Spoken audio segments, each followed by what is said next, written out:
Hello folks, my name is Jim Worthen. The show is Worthen One-on-One. We're here on Channel 17 every week, Monday at 2 o'clock, Wednesday at 5 o'clock, and Friday at 7 o'clock. They like the show so much they throw it in other unscheduled times. I think that's a blessing. But we're on 3 platforms also, something we didn't have when I first started this show. We're going out live on Michael Nicholson's Facebook page right during the show. Then it will go on TV Santa Barbara website. Go to the demand button, search Worthen One-on-One. They always stick me at the very bottom. Or go to YouTube, search Worthen One-on-One, and I'm right there. The reason for me telling you that is there are many people, such as in today's case, that the message, the guests, and everything covers more than the South Coast coverage area of Channel 17. So you're able to share it, you're able to tell people about it, you're able to let them see it on the internet. The only detriment to the internet, it's going to be there forever. So any mistakes I make will be there 200 years from now, as my granddaughter points out to me. My guest today, I've had a few times. In my 300 guests over 400 shows, I think, Mike, you've been responsible for 4 repeats over the years. And so is this number 5? Yeah. Oh, you kept better count than I did. Yeah. My guest is Mike Stoker, and as our title, which I don't know you saw, the only choice for 37 District, Stoker. Briefly, I make everybody repeat a little bit about their background, where they were born, their parents, brief education. Usually, as people know, you can really give a speech or a resume. Give us the highlights. Where were you born? Native Californian, born in San Fernando, raised in Camarillo. My dad was an electrical contractor, had his own company in Ventura, it's still there, Hillcrest Electric. I went to Loyola Law School in Los Angeles and started my practice here in Santa Barbara in 1980. And in my life, my private sector life, that I've always made a whole lot more money and financially been much more rewarding than my public sector life. Started as a lawyer, and by 1985, I was asked by Governor Duke Machen. Let me stop you on the earlier, because well, you told me to go through the resume quickly, I know, so I was going quickly. I know, but there was a part that I was in that I like to always point out. You. Oh, so this is all about you, always, and not about everything me. is about me. Okay, it's all I one-on-one. You're with going Jim to Worthen. appreciate this, as I always tell you, or as my son told me in a hate mail last week. Jim, shut up. But I don't, and neither does Mike.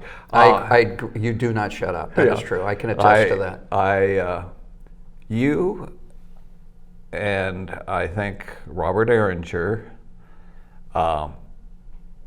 maybe one other man that I know who slightly younger than I, have allowed me to call your dad, and your mom. And that's been a blessing in my life, and they showed me that kind of love. Yeah, they were. My mom and dad were great people.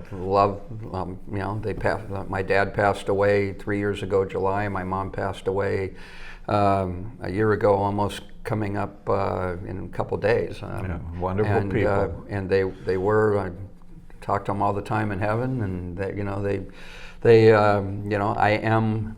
I'm the byproduct of, I think, the values they taught me, and taught me about the work ethic, taught me about to be accountable for your actions, taught me there's rewards for, doing the right thing and consequences for doing the wrong thing. And now, those are back to your resume politically. Right. You had pointed out that you were a supervisor for 2 years on the South Coast, but no. What I was saying is Bob Coleman, former county supervisor, was appointed Assistant Secretary of Interior by President Reagan. That left a vacancy on the board. Governor Duke Majan appointed me. I ended up serving 8 years on the County Board of Supervisors, went off the Board of Supervisors, and went back to the private sector, again, making far more money than I made as a county supervisor. But I had gotten in there to do the job, to give small businesses a voice, get rid of crazy rules and regulations. We were very successful on all fronts. 1991 Governing Magazine named me the most valuable public official in county government in America, over 18,000 potential applicants or eligible county supervisors in the country. Went back to the private sector a couple years later. Governor Wilson asked me to become the chair of the California Ag Labor Relations Board.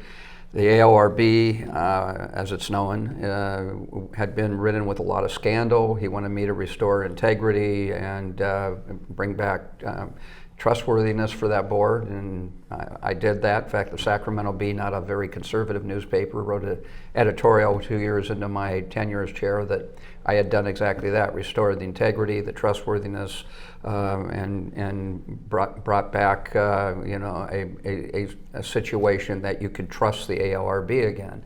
Went back to the private sector and for about a decade, and got the call from President Trump in 2017 that he wanted to appoint me the Southwest Administrator for the United States Environmental Protection Agency, which I have to tell you was the coolest job I've ever had. The terrible EPA?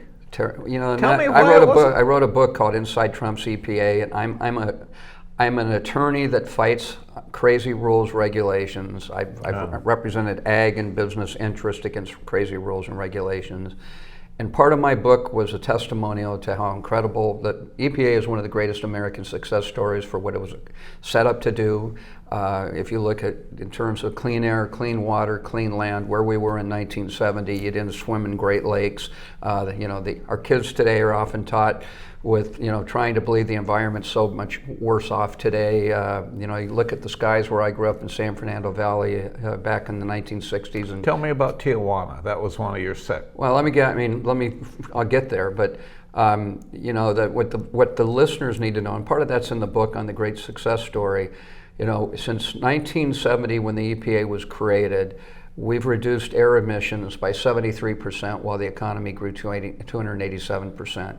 1970, 65% of all water in the United States was considered safe drinking water. Who was president then?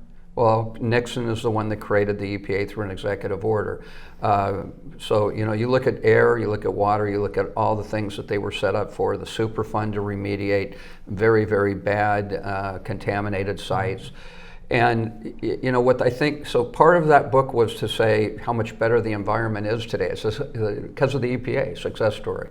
The other is the misunderstanding as you think of the EPA as being this giant monolithic regulatory got-you agency, and that's 5% of the budget. 60% of the budget goes grants and funding to the tribes, to the territories, to the states, the counties, the cities, to get clean air and clean water and clean That's right. air. The tribes are technically an independent nation. Well, they're not they're independent and a sovereign for some laws. They're not for the environmental laws. Right. They're like the state of California. It has to comply with all the laws, the Clean Air Act, the Clean Water Act. The territories have to comply in all. In Region 9, I was the Southwest Administrator. I had 148 tribes. They all have to comply. And people, what they don't get is the things that with Superfund, with things like take emergency response. EPA is the second most active agency behind FEMA in any federally declared emergency. They're the ones that are cleaning up all the transformers that come down with asbestos and floods and hurricanes and tornadoes. They're the ones that are cleaning up all the contaminated water from the wastewater treatment facilities that overfill in floods or get knocked down in hurricanes.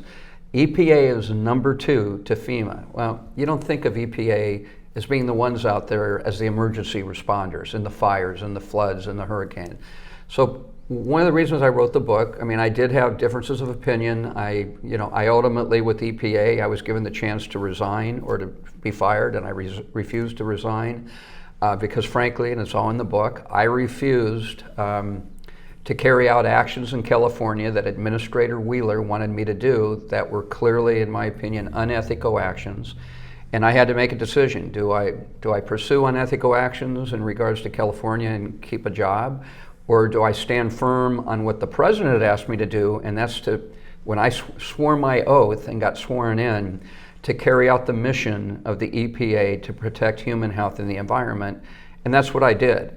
And I have to tell you, everything I was ever told by President Trump in the White House before being appointed was they did not want to unravel any rules, regulations that clearly provided benefits to the environment. They did want to undo regulations that did nothing for the environment but added a lot of cost and delays to the businesses of this country that had to deal with those rules and regulations. And we were successful in deregulating 42 regulations that to this day save our small businesses $5.8 billion, and it did nothing to jeopardize the environment in any way, shape, or form. And the message I was always told is the Trump administration wanted to leave, when they went out of office, whether it would have been one term or two terms, they wanted to leave with cleaner air, water, and cleaner land. That was a directive that I got from the top down. And that's all in the book. So it's talking about the Trump EPA. We did things that no other EPA, not the Clinton EPA, not the Obama EPA did, in terms of regulating things like PFOS and PFAS that have been in our water supply for 30, 40 years, that is basically a chemical used for fire retardant and water resistant materials and things of that nature, that the last 40 years we've known that that's in the water supply, but no administration wanted to acknowledge it because once you do, you own it. The Trump administration acknowledged it. We have strengthened the lead and copper rule. We were the first administration since literally 1973 with the, I'm having a mental lapse here, our first EPA administrator under Richard Nixon, Bill, Google it, folks, 1973 administrator. That was the first time the EPA ever regulated a mobile source, the car, the automobile. We created emission standards for vehicles. We've never, and why that's important as a former county supervisor, we have to bring our air into containment under the Clean Air Act. As a county or a state or a city, nobody can regulate the mobile sources because that's regulated federally by Congress. It's interstate. So if you have air emissions that are being caused by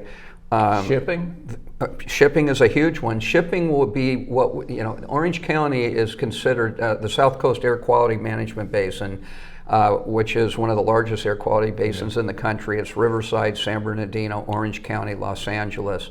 By 2028, 70% of the air emissions in that district that will cause them to be in non-attainment are going to come from marine vessels, all those cargo ships going in to Long Beach. So we haven't regulated anything but a car.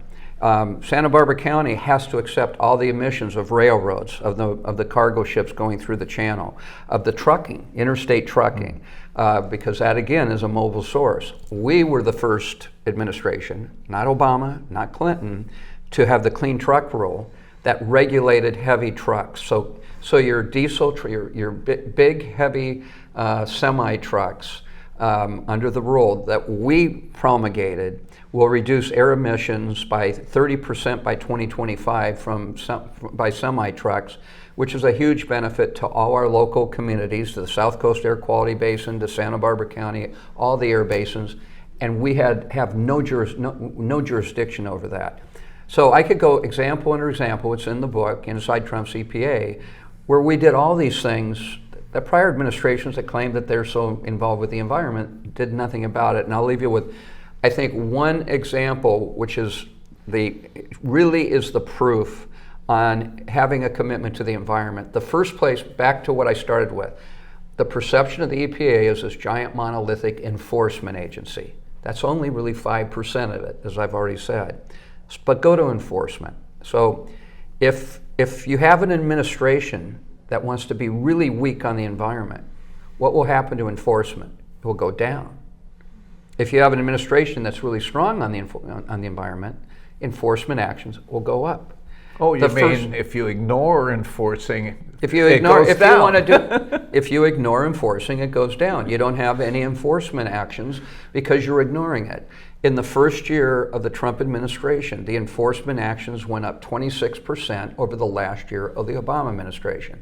So the book pretty much, completely negates this narrative about how, Obama was committed to the environment. So was Trump. And we proved it with our actions. We proved it with our enforcement actions. And that's what, a lot of what that book was about. I left the EPA. I thought I was retired. I turned 66 last November.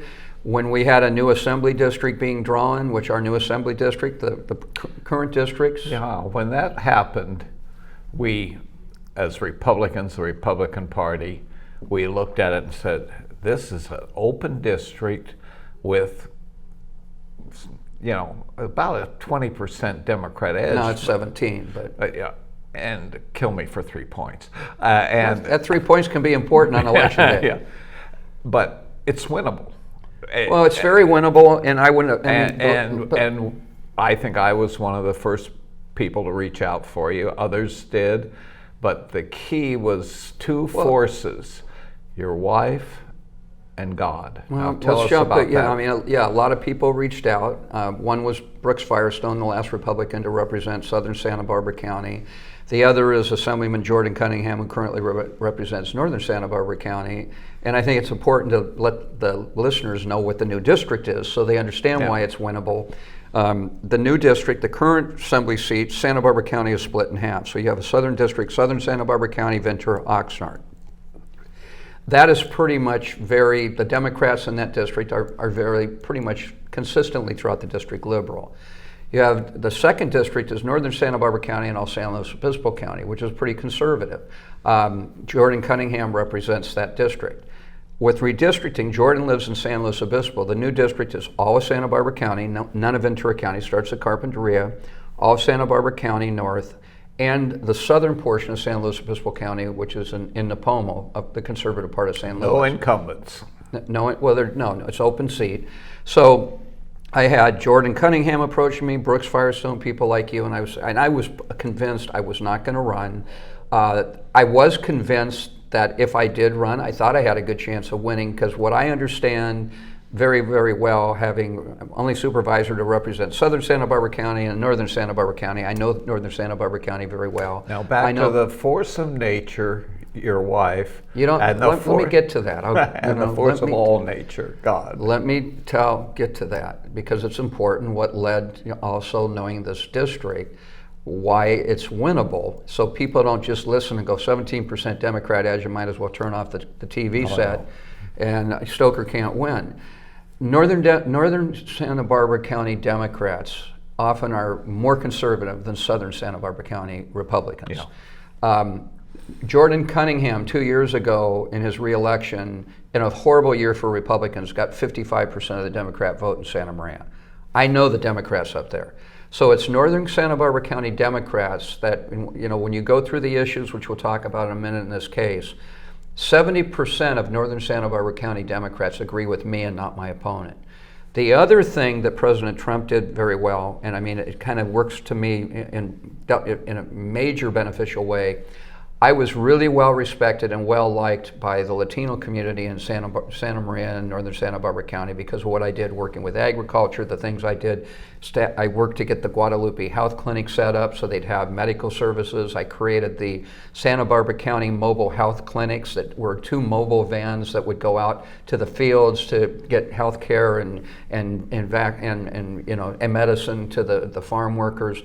They know, and I did a lot with the farm worker community. And that was 40 years ago you were doing that. But they're the ones that were the foremen 40 years ago are now the grandfathers or the fathers that have retired today. They remember me really well. Oh, yeah. And what Trump also did is he started moving the Latino vote to the Republican column. We're seeing that huge in Santa Maria. So I knew that background. I knew you have a Democrat vote. It's very similar in a lot of ways. In any of your farming communities, the Democrat vote is very, very conservative. David Valadao is a Republican congressman in the Central Valley with a registration of 22% Democrat. His Democrats are like my North County Democrats. So, notwithstanding that, I mean, I was ready to just enjoy life, enjoy my wife, and Debbie came to me. That was last November, December. Debbie came to me in January and said, "Honey, I'll support you, whatever you want to do, but you're the one that's always said, if you don't have a right to complain unless you do whatever you can to change things. For some people, it's just vote, and I truly believe it. If you don't vote, you have no right to complain. Others, it's like you help the candidates."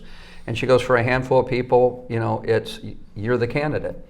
And she said, "I just, hope you'll have an open mind." That helped. I started reassessing. I did one of my favorite, passages in the Bible is the passage about Saul on the road to Damascus is converted from Saul the persecutor to Paul, who becomes the 12th apostle in blinding light. And Jesus is saying, "Why have you persecuted me?" And now Paul is going, "Jesus, what do you want of me?" And becomes the 12th apostle and writes more of the New Testament than anybody else. That's a prayer I start every day. Lord, what do you want me to do? I mean, I probably more and more the last 20 years, I really have focused in on that prayer, and Holy Spirit, fill me with the Spirit to show me what the Lord wants. Did a lot of prayer. My pastor at Santa Barbara Calvary Chapel, Tommy Snyder, had heard I was thinking of running, came out, "Are you going to run, Mike?" I go, He goes, "Let's pray." And we huddle prayer, "Lord, open the doors if it's meant to happen, shut them if it's not." Won't go into all the details, but at the end of the day, the signs to me were, I'm not going to say this is a biblical intervention. It's just through a culmination of all these things, I came to the conclusion I was supposed to run. So I never would have been running if my wife wouldn't have had that initial conversation. And now we're running, and I think why we're going to win this is because of the issues and where I stand and where my opponent stands. I want to take you to where you called several of us and said, "Before I make my final decision, we need a poll of issues." I don't want you to tell about it now. We ask about issues. I want you to tell what you found and what that poll said. So, well, what the poll showed, it didn't get into all the issues that we were dealing with, but it got into most of it. And it basically, I think, shows that if all the voters know where I stand and my opponent on the issues, we win by 3 to 4%. What are the issues? Are you for law enforcement or against them? I've always been for law enforcement. The deputy sheriffs know that. All our law enforcement agencies know that. My opponent, Greg Hart, he's a nice guy. I've known him a long time. It's just a question of, do you want a progressive left Democrat that thinks we're fine the direction California's going, or do you want somebody that wants a different direction? Well, Greg 2 years ago led the effort to defund the county sheriff and DAs. Are you for parents, or do you believe government is smarter than parents? Luckily, he lost those votes. He did lose those votes. But he created, he really affected the morale of both of those agencies. Joyce Dudley literally basically said when she announced her retirement, it was because of, what Greg Hart did and trying to really take on those two agencies and defund them really took the fun out of being a district attorney. She's always had the support in the back of the Board of Supervisors. That was one thing I was proud I did, going from minority to majority back in 91, 92. At one point, when I was in the minority, people similar to Greg Hart back then, they had ranked all the priorities of county government. Public safety came in number 6, behind healthcare, social services, the planning department. And through things that I did, it converted to number 1. And it really stayed there with Democrats and Republicans on the board until Greg Hart's actions 2 years ago, which is, it is really troubling.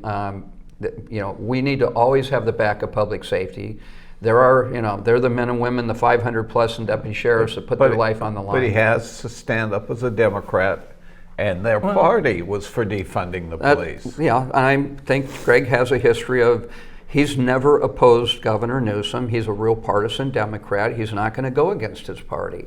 I think that's the difference between career politicians and people that get in to do a job and go back and have real jobs in the private sector. What was his job in the private sector? We'll get there in a minute. Let's go through the issues, because you said it's not just law enforcement, parents. We got plenty of time. That's half okay. an hour. It's okay. Well, let's take each topic and Yeah. not go off topic and let's get through the issues, and then we can get on to. But my mind opponent. isn't as clear as Okay, yours. well, Go my ahead. mind is, and I want to talk about issues. So Oh, we're gonna you're talk in about charge. issues. Okay. I am pretty much now. I get it. So, you got law enforcement. We know where Greg stands, where I stand. You have parents. Greg's voted numerous times. He thinks government knows what's best for their children than parents do. I think parents know what's best for their children.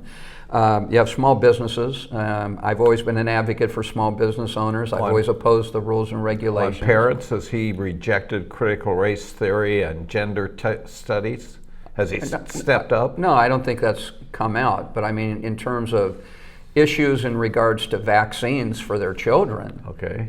he's made it very clear that the parents don't know what's best for their kids. Masks. So he has a series of votes on that issue, especially in regards to the COVID mandates, where he has been very arrogant and basically telling parents, you don't know what you're talking about. I think parents know what's best for their children. Small businesses, I've always opposed these crazy rules and regulations and mandates that put our small business out of business, cause them to move to other states. He's supported those mandates. Taxes, I'm former president of the Santa Barbara County Taxpayer Association. I always opposed the taxes, fees, assessments when I was on the Board of Supervisors. Greg Hart has supported the effort to overturn Prop 13, voted for the greatest tax increase in California history.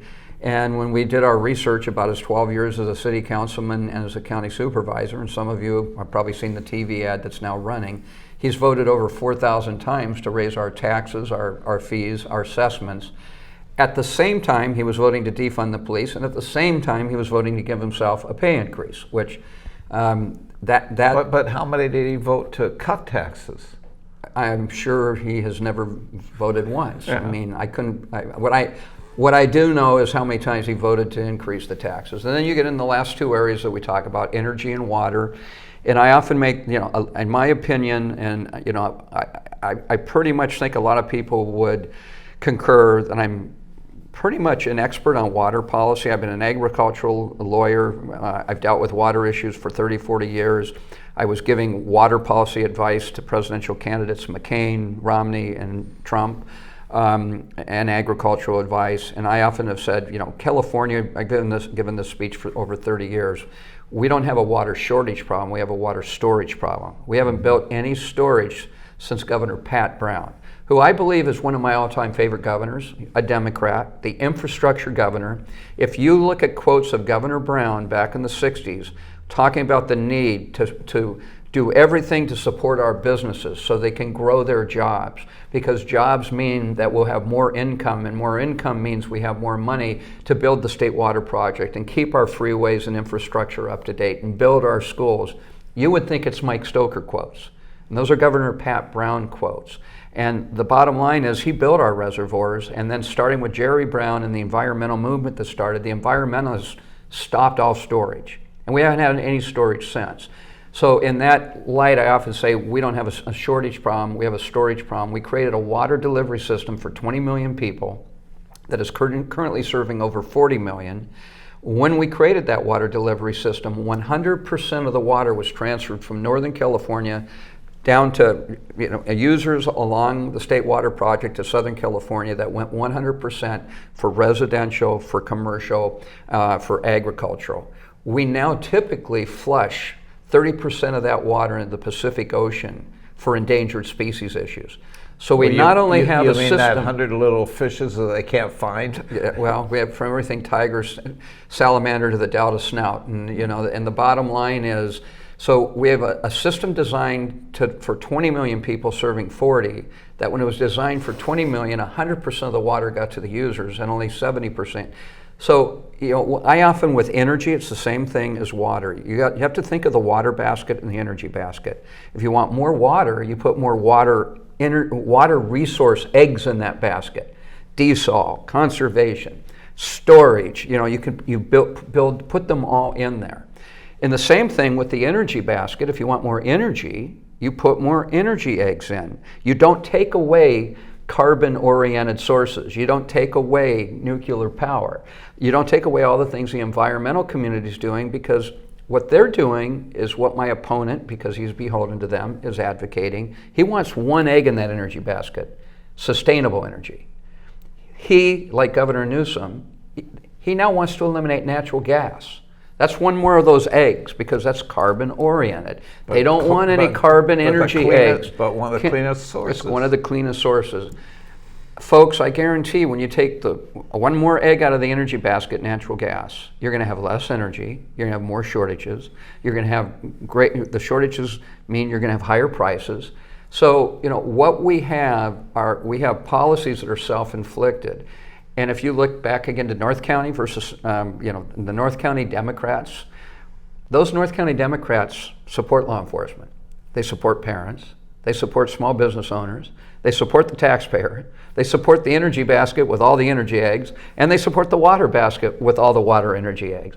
So that's why we win this race, because of North County Democrats and the Latino vote, which I think people are going to be astounded how well we do with the Latino community in this election. I think your candidacy has helped those of us in the Republican Party recruiting his Latino candidates for school board, for city councils, for city offices, and there's a gigantic group of them, mainly in the North County, but down here in the South County, who have stepped forward, and I think you've been part of the inspiration for it. Well, thank you. I work close with them, and we're planning on, basically, when we're jointly going to walk neighborhoods, go door to door, we're creating flyers that will have that candidate, like take Gabriel Morales, great guy, right, running for the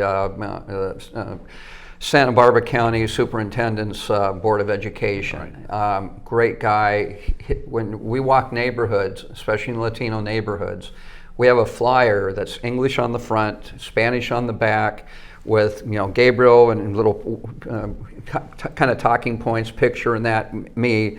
And so we're combining our forces, and I'm working really close with all those Latino candidates to walk all those neighborhoods jointly together.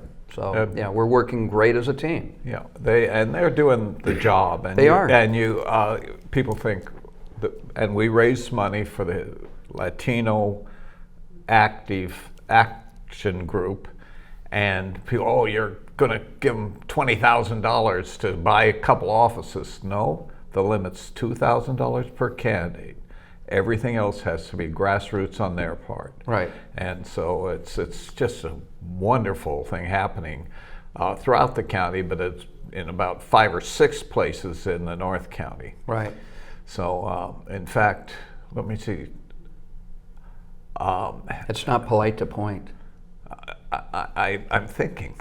It's my thoughts right out here at the end of it. It's not polite to do that, and it's not polite to do that. It's a polite to do this. The school boards have become very important, and we, as a conservative movement, pro-parent movement, have already won 42 of the 82 open seats from city council to mainly school boards, and a couple of mayor's races. We've won 42 because of the great candidates, and well, and I'm glad we are. I mean, back when I was on the board from 84 to 90s, or 86 to 94, in that time frame, I was strongly advocating with our state or county Republicans to get really active on recruiting school board candidates, and nobody was listening to me. And I was going, this is what the Democrats do. They recruit their candidates. That's what they start them. Laura Capps is now a supervisor. I could go through the list of how many of the Democrat leaders that have been elected to, from supervisor, city council, assembly to Senate to Congress, started at the school board. And finally we're doing it. And I'm glad we are, And at the end of the day, one of the most important things locally are our schools. It's not just an issue of what has happened in the last 2 to 3 years with COVID. It's overall policies in our school and things that are teaching them, and what's the curriculum, and do you get back to reading, writing, and math, and things of that nature. We have great candidates. I think they're going to do very, very well. And I think it's also going to be a great opportunity for, as they learn how to be a good public servant at the school board level, they'll be ready, 4 years, 8 years from now to go to that next level of, when a city needs city council members or supervisors. So I think it's a great thing that the Republicans are doing right now. And today's paper had a story of a lady who is, her job is Planned Parenthood, but she's been on the Goleta School Board for 8 years, and now she thinks that she should be a city council member, and she's taking on longtime public servant, one of the best city council members I've ever seen, Roger Estevez. Right. And so, which shows again, folks, that how. I'm not gonna. I don't want my opposition, Greg Hart, to know of what's forthcoming, but you're going to see in the campaign about what major Democratic leaders over the years have said about me, because I work with all of them, and I'm not going to name them now because that's a strategy, and give them a heads up. But it will be discussed in the upcoming weeks. Roger and I are very good friends. Roger's not a Republican, but Roger and I work great together. We always have. And Roger is a great public servant, and he will make a great city councilman, and he does work with everybody. And, I really think people really need to look at two things or questions. I just thought about this as we were talking. There's two real questions that I think how things have evolved and how crazy things have gotten. I mean, we're at a point that I never thought we'd get to where police are under attack for enforcing the law. Parents are under attack for being parents. Victims of crime are demonized. The criminals are allowed to walk free and are often praised, or their excuses are made for why they ended up becoming a criminal.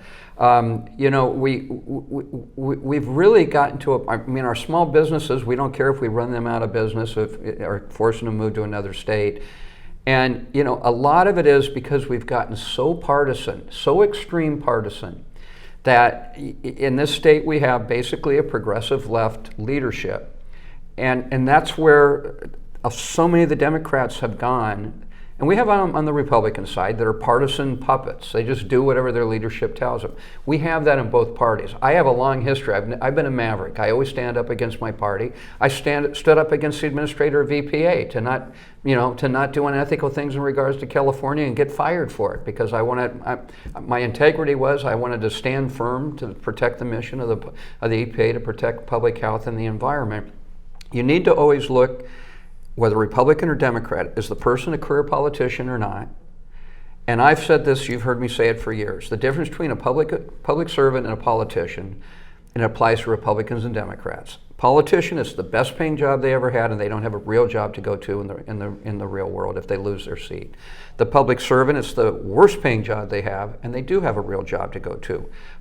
And because you want public servants, not politicians, because when you have no other job, you're beholden. You're going to be beholden to your party leadership. You're going to do what your party leadership tells you to do. Unions. When you're a public servant, you're going, that's just one of many special interests. I'm going to go against will I most of the time be with the California Farm Bureau or the Chamber? Yeah. But when I think they're wrong, I'm going to vote against them.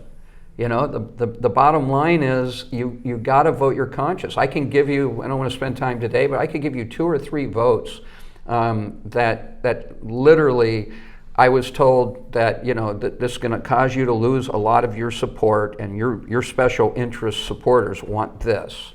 I mean, I'll give you an example. I just was up first, and you wanted to talk about, and I think it's a good segue on politician, public servant, on my opponent. So the first thing is it a politician or a public servant? If they're a career politician, you want to be careful of that person, whether Republican or Democrat. The other thing in this cycle, I think, you want to ask a question. Are you happy with the way things are going? Or are you not happy? Do you think we're heading in the right direction or the wrong direction? And at the state level, it's pretty clear.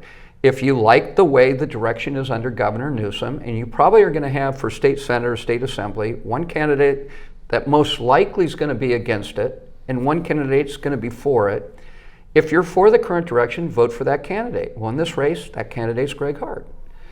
If you're opposed to that direction and want a different direction, then vote for that candidate. In this case, that candidate's very clear, that's me. That ties into Greg Hart.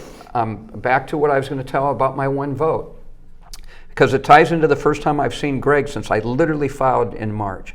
We were at a forum at the Casa Grande mobile home park up in Santa Maria on Monday. I had a couple of my supporters go, oh man, you don't want to go, don't go to the mobile home parks because mobile home rent control, and that's just not your people. And I go, no, you got to understand, when I was on the Board of Supervisor, and many of my big supporters were the mobile home park owners in southern Santa Barbara County. I grew up for the first 5 years of my life with my grandmother and grandfather and my mom, and my dad was working and doing a lot of things in a mobile home park in Ventura.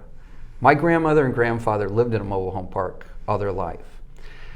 I've always been against rent control when it's your house privately renting it out, or my house or my apartment building, because if you're a renter, you get to decide, do I want to move in? And if you want to move out tomorrow, you just pick up your stuff and go.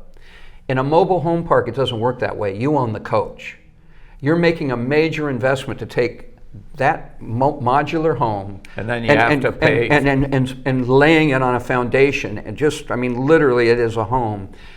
You know, so it's not, you need the equities, and I used to always say to the Fest Parkers and the mobile home owners, we need to be equitable and fair between the owner and the coach owners, because the coach owners can't have a situation where you could just hypothetically go in and then you say, oh, I'm going to raise your rent by 300% tomorrow, because you created that kind of investment and you have that coach. And that's why on a very, one of my first votes as a young supervisor, and I was told by a whole lot of people, I'll never support you again. I said, then you can't, don't support me, because I have to do what's right. I was on the majority in the very first mobile home rent control ordinance that was passed in Santa Barbara County in 1986, 85, 86. So you take that into, I was at that forum, first forum on Monday, and I just reminded them, and I told them about that story, and so many people came up. A couple of liberal Democrats said, Mike, you know, that story, that's the you I've always known. You're going to always do what's right. You'll go against your party. You're going to go against your contributors. You're going to do what's right. Nobody that gives me a penny in terms of a contribution should expect anything in return other than that they're going to get my fair representation and with integrity and do the right thing. So you cross over to my opponent. You asked him at one point. May I add something to your background and mine right there? One of your heroes, my mentor, was Bob Lager-Messino.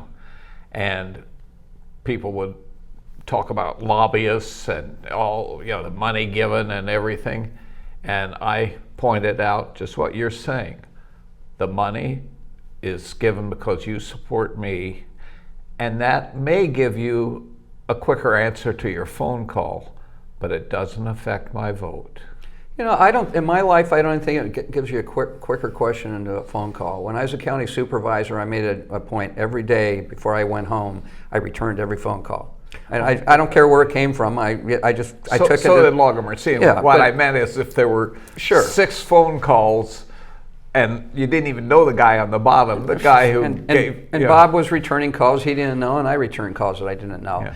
Yeah. You know, and again, my opponent's a really nice guy. This isn't about, you know, when my wife would tell you I'm a really nice guy. This is about the direction of California. Do you think we're headed in the right direction? Vote for Greg. You think we're not? What's his background? I mean, at the forum, I was kind of surprised the other day. He basically, in his own words, was proud of the fact he's been a career politician. He said, for 40 years, I've been in government. I started with then State Senator Jack O'Connell out of UCSB, and I've been in government ever since. And I really am, I think we've gotten to a point where we're at as a country, where we're as a state. We don't want career politicians on either side of the aisle. You really don't want, career politicians are people that live and breathe with those special interests. I guarantee my opponent's never going to go against the unions, California Teacher Association. He's never going to go against them. He's never going to go against his party leadership. He's never going to go against Governor Newsom. He is, from what I know, I think there's only one time that Greg Hart has ever gone against Governor Newsom, and it came recently. And this is what I've been told. I'm not sure, can't swear on it. Governor Newsom, because he realizes he's in a herd of trouble because of energy and the lack of energy, even he has said, let's extend Diablo for 10 more years. And they ended up extending it 5 more years, from 2025 to 2030. With an option. Governor Newsom reversed his position. Right. Greg Hart hasn't. He's still opposed. He doesn't want that egg in that energy basket I talked about it earlier. And that's the only time he's gone against him. On all the progressive woke stuff and all that, he's not going to ever go against and vote against that. And so that's what this election is about. And that egg is 11% of our which is 11% less if you take it out of the basket. And it's slightly more than any of the sustainable, wind and solar, and it's not polluting, and it isn't killing the eagles like solar and wind are. So that's his claim to fame for opposing Governor Newsom is going against Governor Newsom, who said maybe we should extend Diablo. Okay, maybe you can defend him, because I have been. From the beginning of COVID, I haven't been a denier, but I've been for freedom. And right off the bat, because he was chairman of the Board of Supervisors, he represented the Board of Supervisors, which was kind of benign regarding the pandemic. And he would meet every week, press conference for an hour or so. We had it on TV with the 2 bureaucrat doctors, the 2 health department doctors, never practicing doctor, never wrote a prescription. Well, I'm not so sure about that, but you can say that. I think they were practicing doctors and wrote prescriptions, but You're mistaken. Okay. I researched them. Okay. And he gave us the lockdown because that's what they wanted. He gave us masks. Required masks. That's what they wanted. One, I don't have a problem with Greg as the chairman of the board. Given COVID, they needed. President Trump and the White House was giving daily, briefings. I don't have a problem with what Greg did, and I think Greg listened to those people and did what he thought was the right thing to do. I think the problem in this whole COVID situation is people ended up having a tendency. On both sides, to just listen to who they wanted to and not try to be objective and look at the facts. If you're going to be objective and you're going to look at the facts, you have to acknowledge that this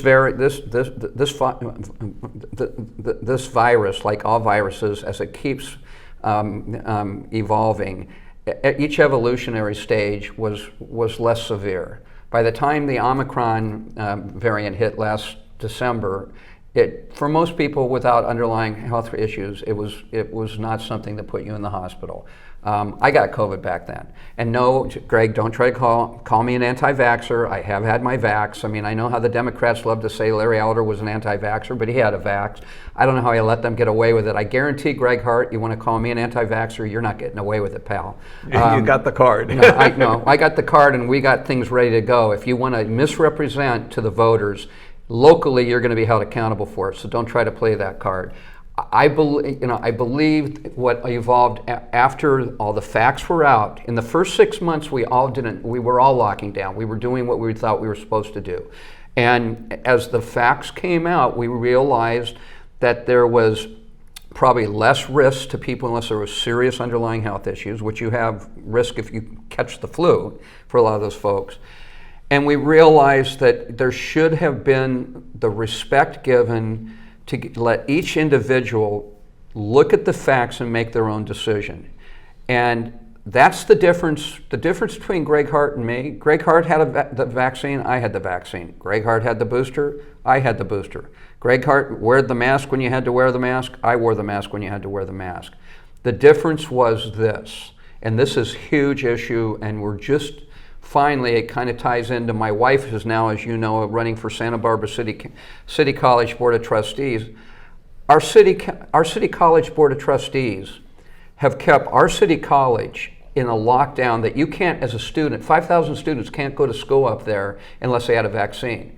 If you live in Even today, if you live in North County, and North County had 75% of the COVID cases, all the kids up in Lompoc and Santa Maria can go in a classroom, have a normal education. Hancock. If you live in Ventura and Oxnard, Ventura Community College.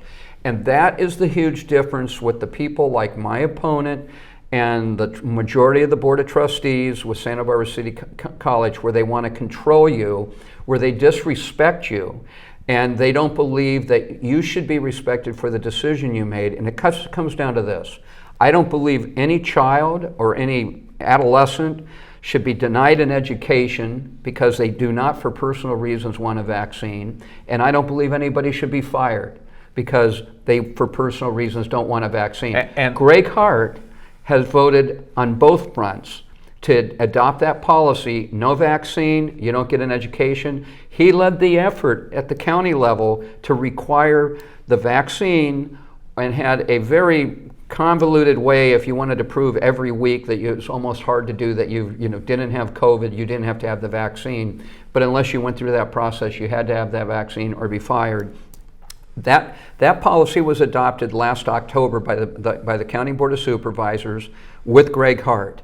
I was saying back then publicly, this is an unconstitutional. It's an unconstitutional policy, and by January, the Supreme Court struck down that mandate because it was unconstitutional. So if you're a county employee today and you didn't get a vaccine, you didn't save your job because Greg Hart reversed himself. Your job was saved because the Supreme Court said exactly what I said, that it was unconstitutional, and said that an individual has a right to make their own decision. And what really irks me about this whole issue, I find it so hypocritical when some of the most vocal, active people on saying, get vaccinated or you're not entitled to an education, get vaccinated or lose your job, get vaccinated because I don't respect what individual choice you make on your own body. You know who those people are generally that are the most progressive on pushing that narrative? They're the most active on standing up for a woman to make a decision in regards to her body when it comes to an abortion. They were the ones for so many years saying a person has a right to choose in regards to their body. That's been Greg Hart saying that for decades. But not vaccine. But not when it comes to a mom or a dad or, some of the people that were the most irked that came to me were our deputy sheriffs and county firefighters that said, I don't want a vaccine for various reasons. And thank goodness the Supreme Court did what I said the Supreme Court would do 3 months before they did it, and they struck it down. They did the right thing. It shouldn't have taken the Supreme Court. We should have had leaders saying, we want you to have the facts and then make your own decision. Like I said, I had all the facts, I made the decision. I got it. That was my decision. If you made a decision and you didn't get a vaccine.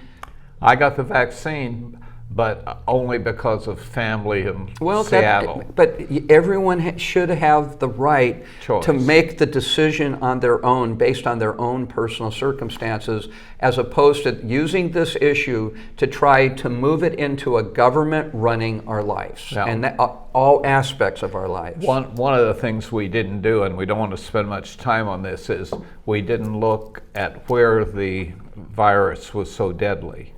I didn't take the vaccine until I had to do it just socially, but I'm not overweight.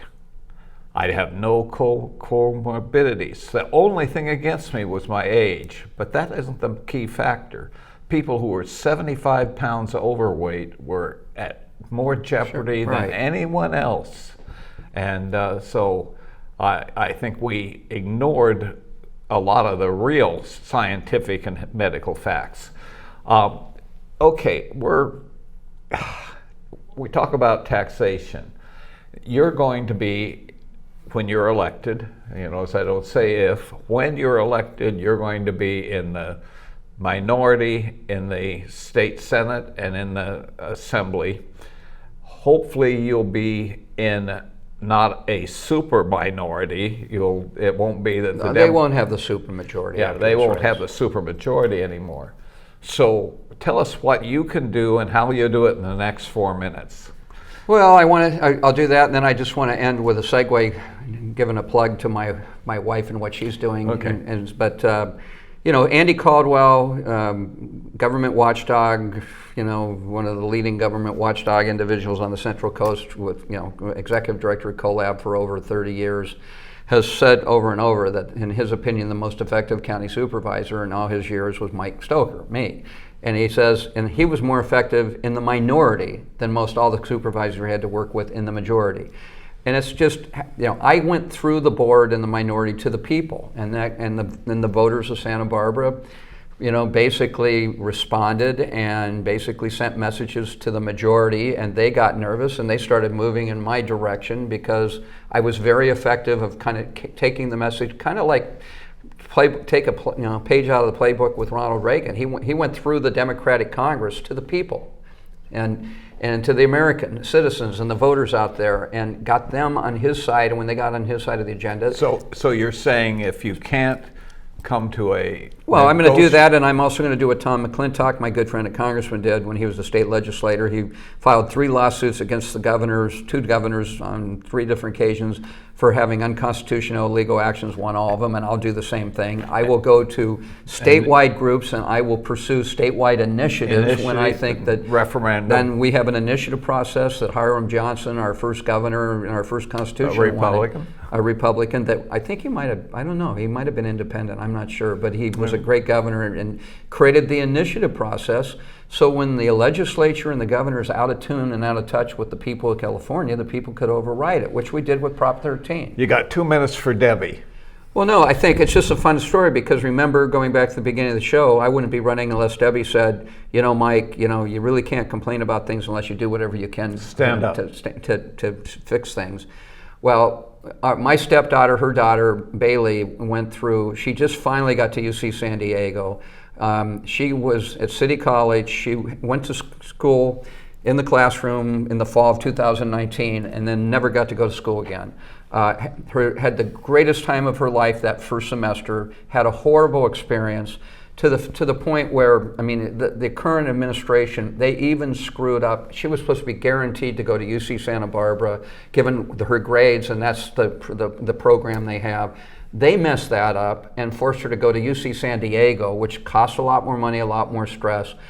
And Debbie, her mom, has been living through this, and if you knew the things that how upset and how stressful and the things she dealt with. 30 minutes. And so she basically, when people came to her and they said the Board of Trustees are open, she said, well, what do you think? I go, well, honey, somebody once told me if you're not willing to do something about it, you better be, if you can do something about it, you better do that, or you don't have a right to complain. So she's running for Santa Barbara City College Board of Trustees. My website is stokerforassembly.com. Help me out. Her website is Debbie Stoker for SBCC2022.com. And she's going to make, I'm so proud of her, she's going to make an incredible trustee. We get 2 Stokers, but we have to vote for each of them. Well, if you can vote for 2 if you live in Montecito, Carpinteria, and Summerlin, where her trustee area is oriented. Mike, onward and upward. God bless you. Thank you, Jim. God bless you as well.